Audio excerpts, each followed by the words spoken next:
Bonsoir tout le monde. Bonsoir. Alléluia. Encore très heureux de partager ces moments entre frères et sœurs, entre enfants de Dieu. Ce soir, sans plus tarder, nous allons chanter un chant pour encore élever notre Seigneur, celui qui est mort sur la croix pour toi et pour nous qui sommes ici en ce lieu. Amen. Amen. Nous voulons voir Jésus élevé.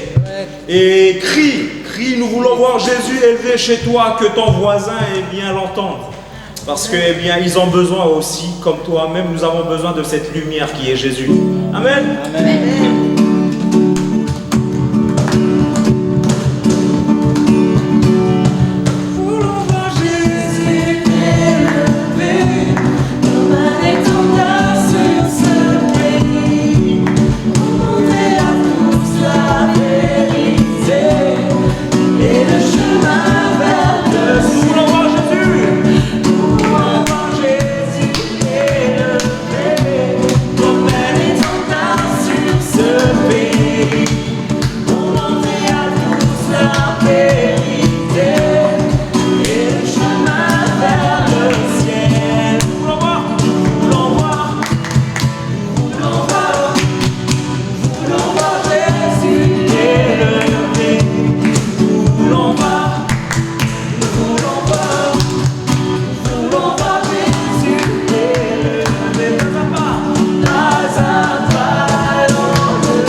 Je vais demander à Joanie de remettre ces instants.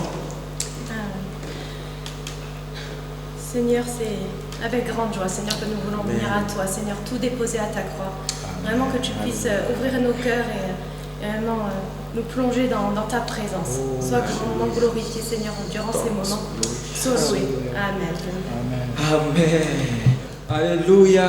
Gloire à Jésus-Christ. Amen.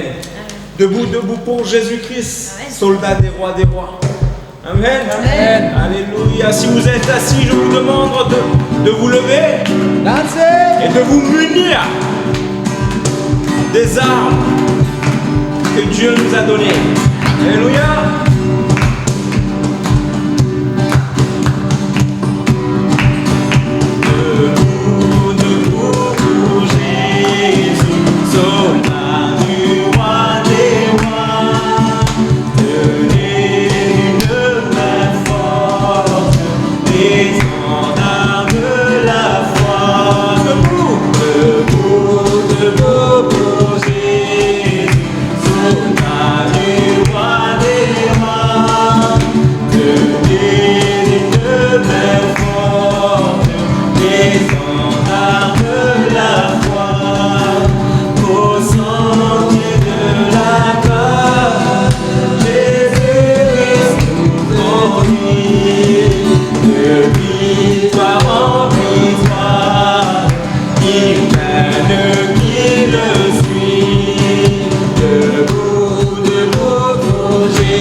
debout pour Jésus, souverain, roi des rois, tenu d'une main forte, l'étendard de la vie, Alléluia. de la foi également. Amen. Jésus-Christ, oui, et l'étendard de la vie, parce que oui, Jésus-Christ nous donne la vie, mais aussi il nous permet d'avoir cette foi inébranlable. Mais nous devons bien sûr nous revêtir de cette armure divine. Amen. Alléluia. Je vais demander à ma sœur Marie-France pour cette petite histoire. Joanie, pardon. Vas-y. Alléluia. Merci Seigneur. L'auteur d'un récit de voyage raconte que, comme il visitait les fameuses grottes du Kentucky, son guide le fit se placer au centre d'un cercle tracé sur le sol et lui dit de le prononcer lentement une phrase. L'écho en répéta distinctement chaque mot et même chaque syllabe. Le voyageur fut confondu d'une netteté aussi parfaite. Alors son guide le fit se placer à environ 30 cm du cercle. Ce n'était certes pas beaucoup. « Répétez la même phrase, dit-il, mais ce fut un silence absolu qui répondit. Il n'y a, expliqua-t-il, qu'un point précis d'où l'on puisse entendre l'écho. Ce phénomène illustre une importante vérité spirituelle.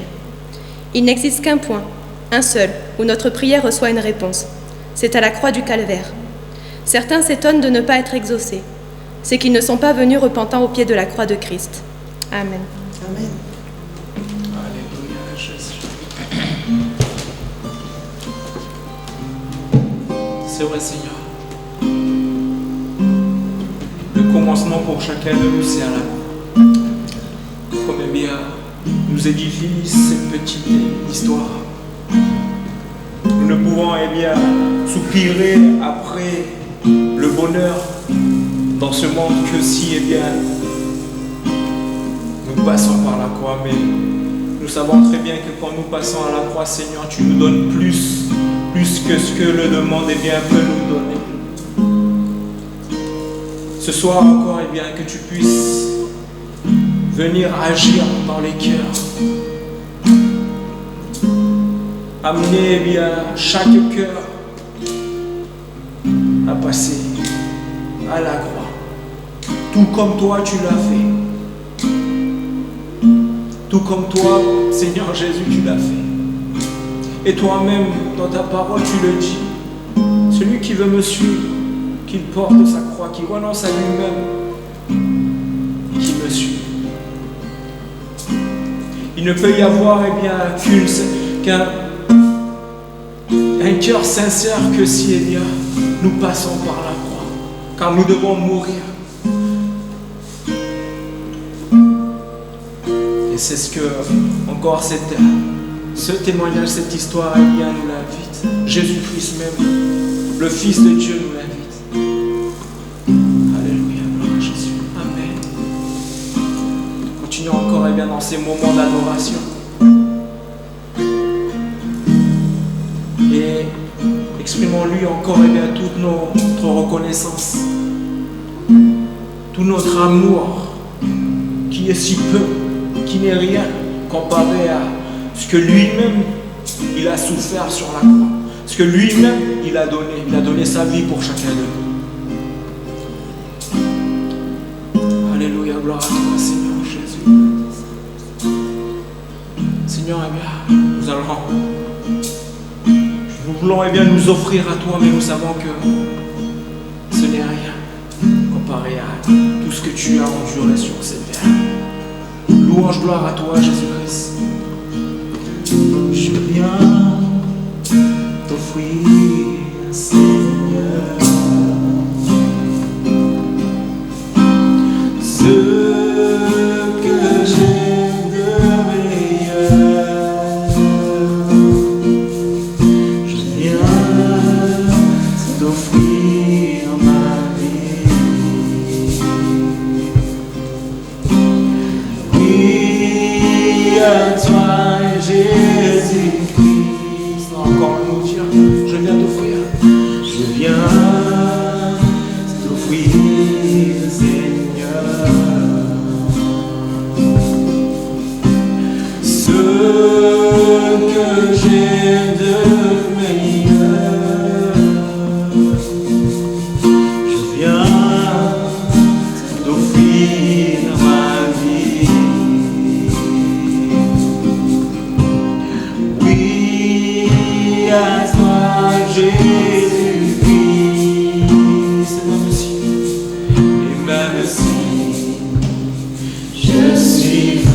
agis. Et même si c'est difficile, je chanterai gloire à l'Éternel.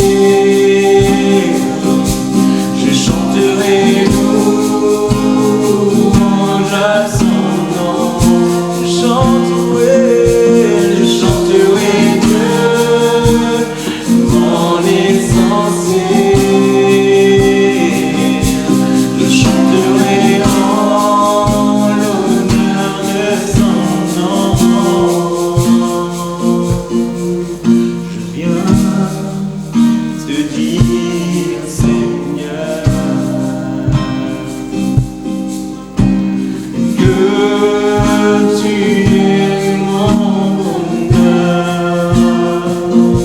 Non, rien ne peut détruire, non, rien ne peut détruire ce que tu as prévu pour moi, Seigneur. Notre bel avenir. Et même si je suis fragile, et même si c'est difficile, je chanterai pas à l'Éternel.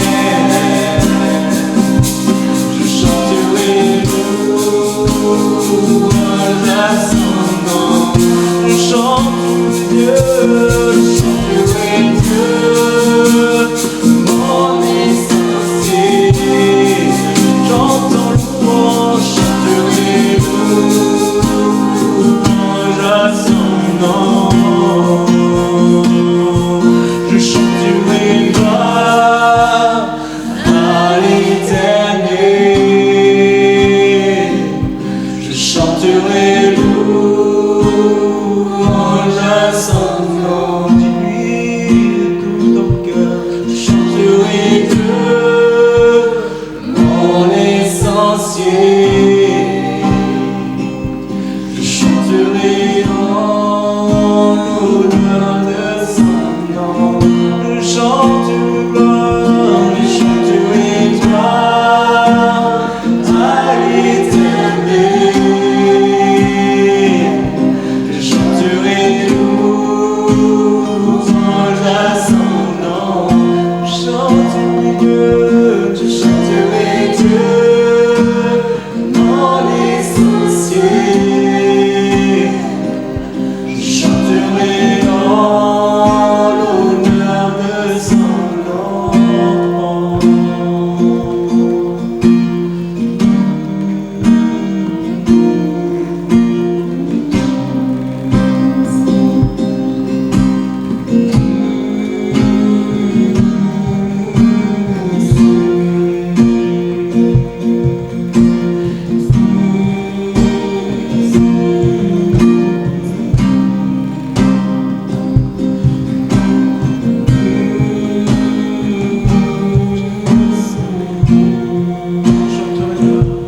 Je chanterai gloire à l'Éternel.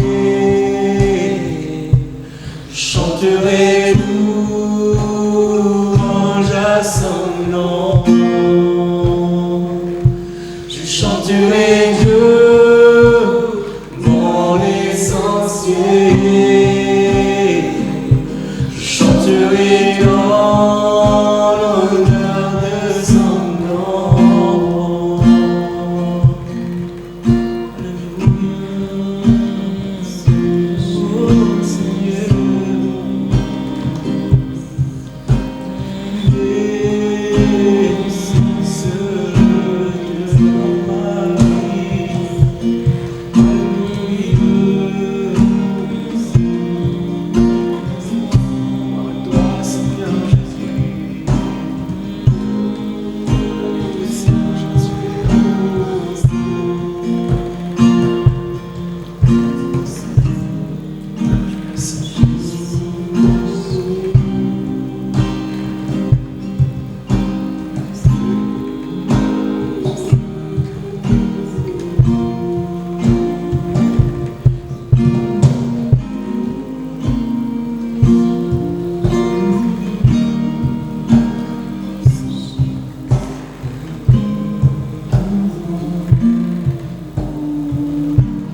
chant de délivrance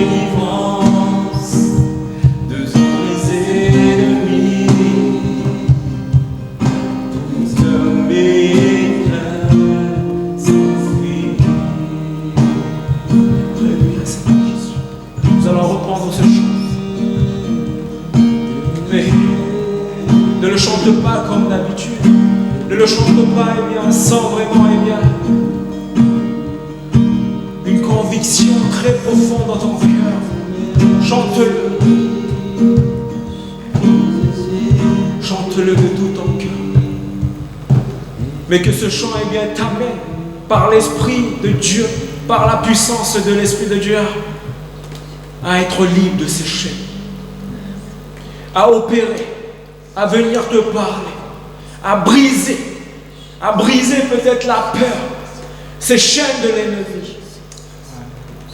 Ne le chante pas comme d'habitude, chante-le de tout ton cœur. S'il faut que tu pleures, pleure. Mais ne laisse pas passer ce moment. L'Esprit de Dieu voudrait te guérir. L'Esprit de Dieu voudrait te libérer. Chante-le de tout ton cœur.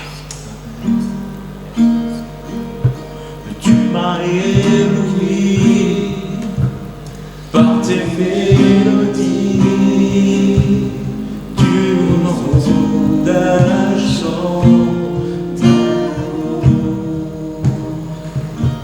Un chant de Dieu, nous allons chanter comme une prière, uniquement les voix, par ces mélodies, tu m'entoures d'un chant d'amour. Alléluia, Seigneur. Chant de délivrance, tu m'as délivré devant mes ennemis, de mes craintes s'enfuient. Tu m'as ébloui, Seigneur. Tu m'as ébloui par tes mélodies, tu m'entoures d'un chant d'amour. Un chant de délivrance, Seigneur. Un chant de délivrance devant mes ennemis, toutes mes craintes s'enfuient. Nous allons encore le chanter. Tu m'as ébloui par tes mélodies, toutes mes craintes s'enfuient. Un chant de délivrance, car tu chant de délivrance. Oh oui, Seigneur, tu viens donner la paix. Toutes mes craintes s'enfuient. Je ne suis plus esclave de la peur. Je suis enfant de Dieu. Alléluia, Seigneur. Je ne suis plus esclave de la peur. Je suis enfant de Dieu. Encore tu m'as ébloui. Tu m'as ébloui par tes mélodies, toutes mes craintes s'enfuient. Un chant de délivrance, un chant de délivrance devant mes ennemis, toutes mes craintes s'enfuient. Je ne suis plus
peur.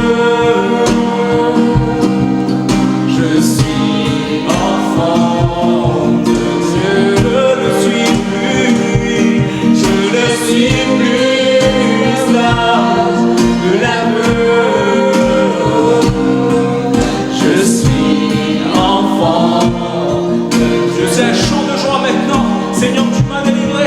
Je ne suis plus esclave de la peur. Chante-le avec conviction, mon frère, ma sœur. Enfant de Dieu, je ne suis plus esclave de la peur. Je suis enfant de Dieu. Je ne suis plus esclave de la peur. Je suis enfant de Dieu. Je suis enfant de Dieu. Je suis enfant de Dieu. Je suis enfant de Dieu.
Je chante en langue.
ce soir te délivrer. Pour toi vraiment qui a cherché, le Seigneur te dit, eh bien, pour celui qui me cherche, je me laisserai bien trouver.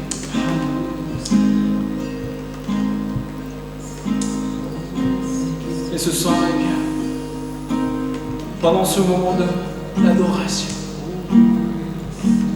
pour toi vraiment qui a choisi de chercher la solution, l'unique solution, l'unique clé qui pourra, eh bien, te sortir, te délier, briser ces chaînes qui t'empêchent, eh bien, d'avancer avec le Seigneur.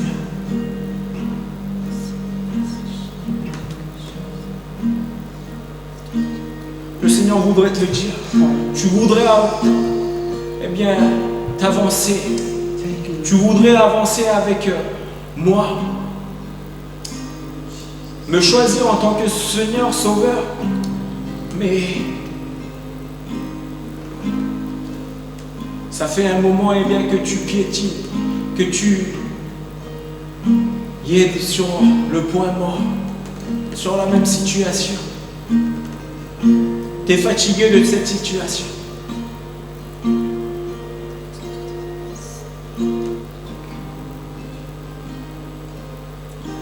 Le Seigneur te dit ce soir, eh bien, décide vraiment, réellement, de me laisser te guider.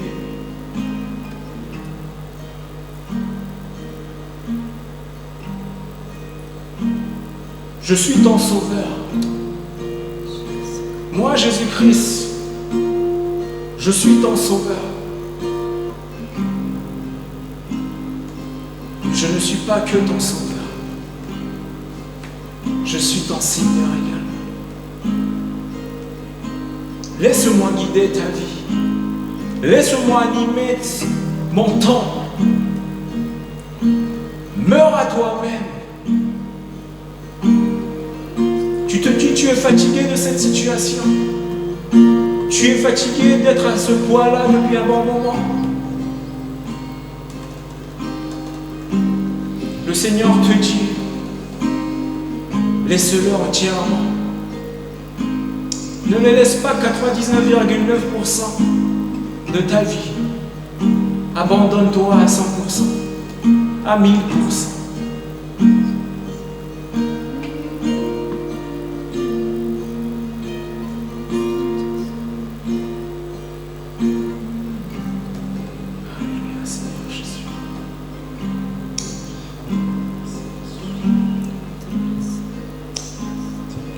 Pour cela, tu dois faire des choix.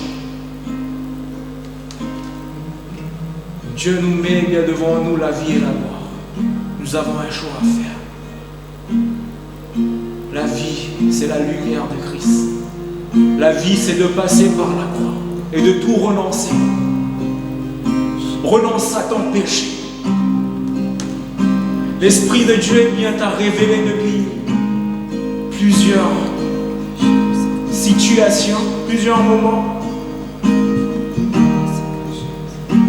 Cette chose que tu dois renoncer, ce n'est pas facile, mais il y a un prix à payer, mon frère, ma soeur.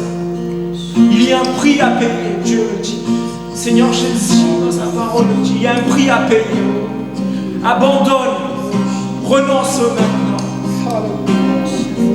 Nous sommes enfants de Dieu. Tu es enfant de Dieu. Pour être vraiment un enfant de Dieu, eh bien, nous ne devons plus être esclaves du péché. Nous ne devons plus être esclaves, eh bien, de la cigarette. Nous ne devons plus être esclaves, eh bien, du concubinage. Nous ne devons plus être esclaves de la convoitise. Seul le Seigneur voit ton cœur. Et ce soir, le Seigneur révèle que plusieurs fois, le Seigneur, par le Saint-Esprit, a révélé qu'est-ce que tu dois abandonner pour que tu puisses avancer. Renonce, renonce. à cette vie et laisse Jésus-Christ prendre le contrôle de cette vie qu'il a payée à la croix. Alléluia, Seigneur Jésus-Christ. Pour toi, mon frère, ma soeur, si l'appel de Dieu t'est destiné, je te demande de faire un pas de foi et de mettre ta main sur ton cœur. Et je vais, sans plus tarder, prier. Que le Seigneur vienne te donner la force. Mais le Seigneur nous donne quand même la possibilité aussi de choisir. Fais ce choix de l'accepter en tant que Seigneur et Sauveur de tout ton cœur. Alléluia, Seigneur Jésus. Merci, Seigneur. Merci pour ce moment. Car oui, ce n'est pas l'appel d'un homme, mais c'est ton appel. C'est l'appel du salut, c'est l'appel à la croix. Et Père éternel, ce soir tu permets encore à mon frère et à ma soeur, eh bien, de saisir le salut. Et dans le nom de Jésus-Christ, eh bien, je prie pour mon frère et ma soeur, que ces liens, que ces chaînes qui les empêchent d'avancer soient brisées dans le nom de Jésus-Christ. Dans l'autorité du nom de Jésus-Christ, je proclame encore eh bien, la délivrance en ce moment même. Que tu puisses eh bien, leur donner la force d'avancer et de ne plus regarder derrière eux. Que vraiment, Père éternel, eh bien, tu puisses encore eh bien, les délivrer dans le nom de Jésus-Christ. Oui, Père éternel. Que ta grâce encore eh bien, coule dans leur cœur. Que ton amour divin touche leur cœur. Que le doute, la peur, que toutes ces choses qui ne sont pas de toi, eh bien, s'enfuient devant ta majesté, devant ta lumière, Jésus-Christ. Encore merci pour ton amour, Père. Merci pour ton amour. Car oui, ce n'est pas nous qui t'avons choisi, mais c'est toi qui nous as choisis, Seigneur. Pour cela encore, nous te remercions. Nous nous prosternons. Nous nous prosternons, Père. Très loin de toi, nous nous prosternons. Car oui, nous sommes dignes. Nous ne sommes pas dignes, Père. Eh bien, d'être un enfant de Dieu, mais de par le sacrifice que tu as fait à travers Jésus-Christ, tu nous permets d'être réconciliés à toi. Et ce soir, eh bien, mon frère et ma soeur voudraient eh bien, passer à la croix et renoncer. Merci de les permettre eh bien, de renoncer à eux-mêmes, de renoncer à ce péché. Merci de leur donner la force. Et encore, eh bien, merci de briser ces liens, de briser ces chaînes avec le péché. Au nom de Jésus-Christ, nous te prions. Amen. Amen. Voilà, merci à la louange pour ce bon moment. J'aimerais ce soir continuer sur le thème de la vision. Je vous en redonne la définition. C'est l'action de voir et de se représenter en esprit. Et nous avons vu combien cela a été dans les précédentes prédications, combien cela a été capital, parce que la vision va me donner l'objectif et le but à atteindre. Et nous avons vu plusieurs éléments dans cette chose-là, que d'abord cette vision, elle doit naître d'en haut. On doit s'en nourrir des choses d'en haut. La manière dont nous allons nous nourrir spirituellement permettra ou non de tenir bon, de tenir ferme et d'aller au bout du but de la vision. Et le but de la vision, on a vu qu'il y avait plusieurs thématiques dedans. D'abord l'identité, pouvoir cheminer en paix et en sécurité, ce qui est quelque chose de capital. Que nous avons besoin de la foi, car sans la foi, il ne peut pas y avoir de vision, et il ne peut pas y avoir de vision sans la foi lorsque l'on parle des choses de Dieu. Et puis, le quatrième point était celui que pour avoir une vie stimulante, attractive en rapport des autres, nous avons besoin vraiment d'appréhender, de faire nôtre cette vision, l'appel la volonté, le but, car la vision va vous donner la compréhension du plan de Dieu et de sa volonté pour votre vie.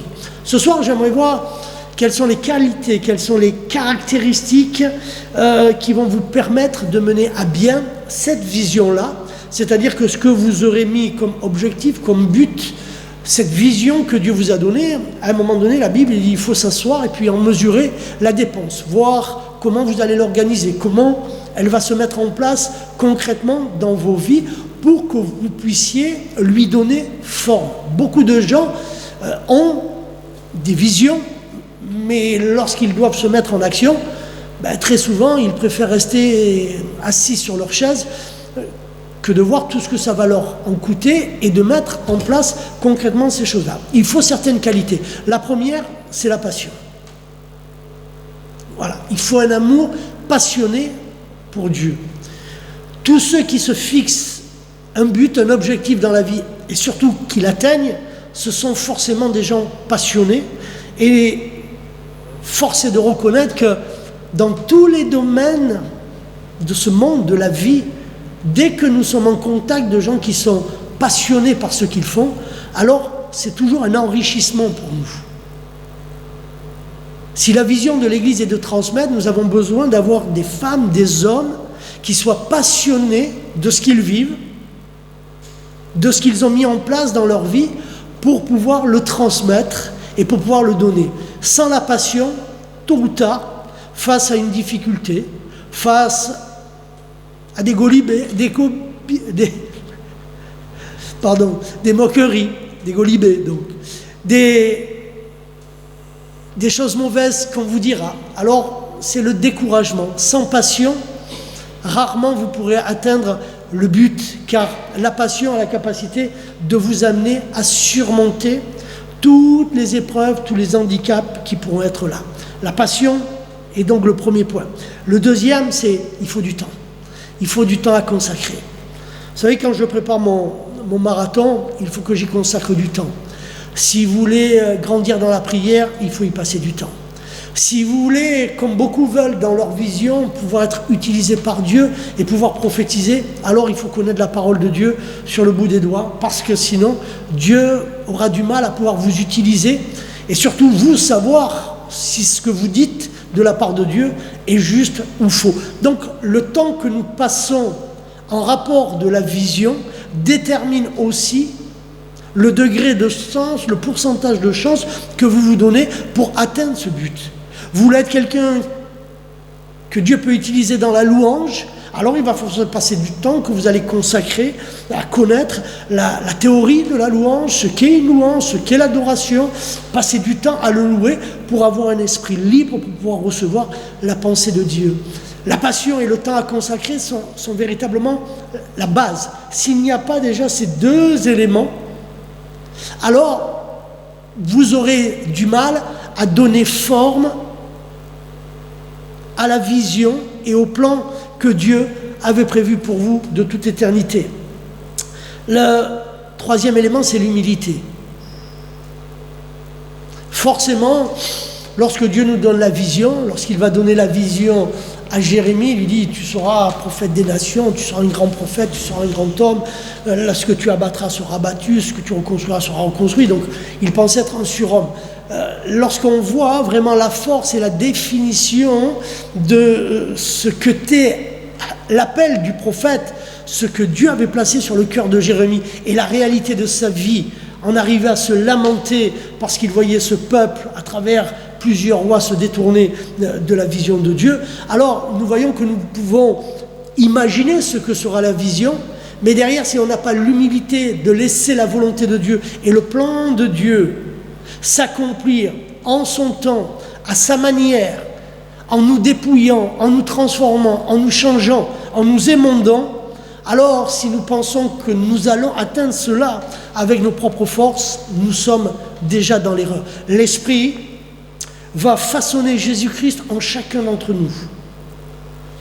Et il va le façonner selon les uns et les autres, même si le but sera à l'identique dans notre identité, il va nous façonner de manière différente. Il l'appuiera sur tel point dans ton cœur, là où il appuiera un petit peu moins dans le mien, et il appuiera dans ma vie un élément où il devra couper les choses, et où toi, il te permettra que les choses continuent à aller et à fleurir. L'humilité est indispensable. Donc la passion, qui comprend l'amour, l'humilité, le temps à consacrer à Dieu, et un point que j'aimerais voir qui me paraît à moi fondamental, qui est le mot abnégation. Si vous n'avez pas d'abnégation, vous n'y arriverez jamais. C'est pour ça qu'il faut absolument la passion. L'abnégation, c'est quoi? C'est une force de caractère. Pas le caractère que chacun est capable de manifester selon les circonstances et selon les gens qu'ils ont en face d'eux. Mais cette force de caractère qui vous est donnée avec votre personnalité et qui fera que face à l'appel, la vision que vous devez vraiment vivre et mettre en place avec Dieu, alors il vous donnera le caractère qui doit accompagner cette œuvre-là. Vous ne pouvez pas être évangéliste et être quelqu'un de timoré et quelqu'un de timide. Un évangéliste, c'est quelqu'un qui va s'avancer devant une foule peut-être nombreuse et qui va parler dans la rue, sur une estrade, peu importe, qui va avoir le courage de faire un appel, de demander aux gens de s'avancer, de prier pour eux, de recevoir des paroles, de les exprimer sans crainte, sans doute et sans peur. Donc, il faut une force de caractère.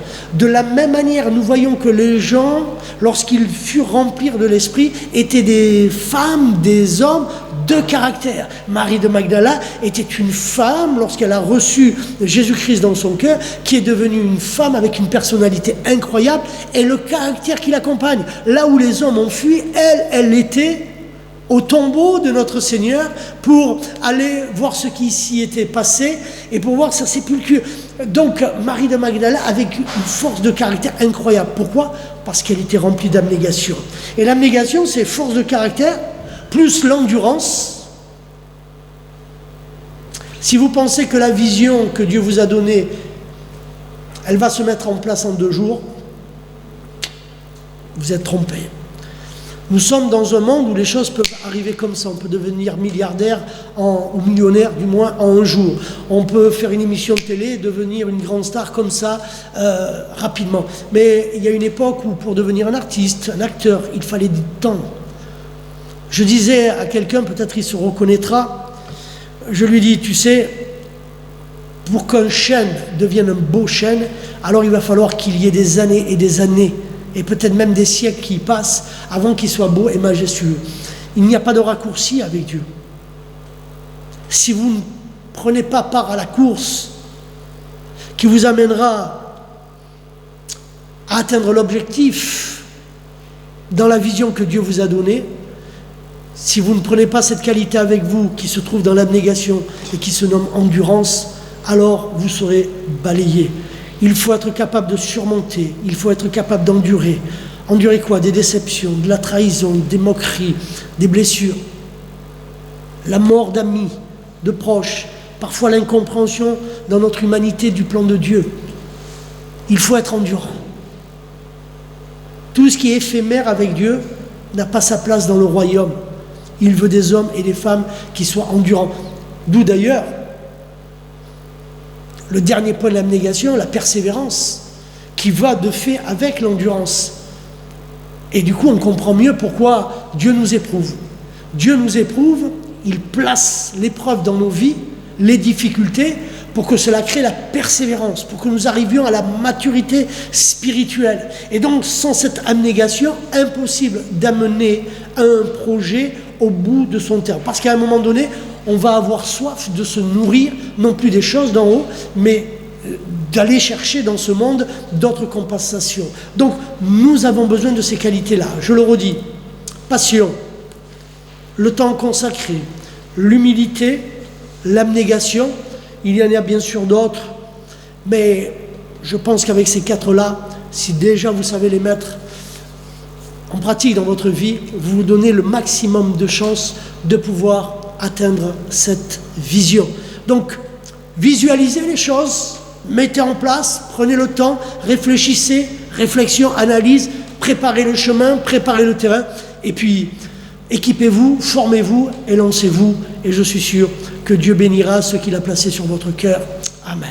Père éternel, nous voulons te louer, nous voulons te bénir et te rendre grâce, que la puissance, l'honneur et la gloire te soient rendus, Père, dans le merveilleux et puissant nom de Jésus-Christ, que ces paroles prennent corps, prennent vie au plus profond de chaque cœur, et que ton esprit puisse nous éclairer et nous révéler de cette vision que tu as placée en chacun, et que tout le monde, tous ces gens qui auront entendu ces paroles puissent donner forme à l'appel que tu leur as donné, cette vocation céleste que toi seul es capable de mettre sur nos cœurs. Alors je te loue, je te bénis, tendre Père, dans le merveilleux et puissant nom de ton Fils Jésus-Christ. Amen. Que Dieu vous bénisse.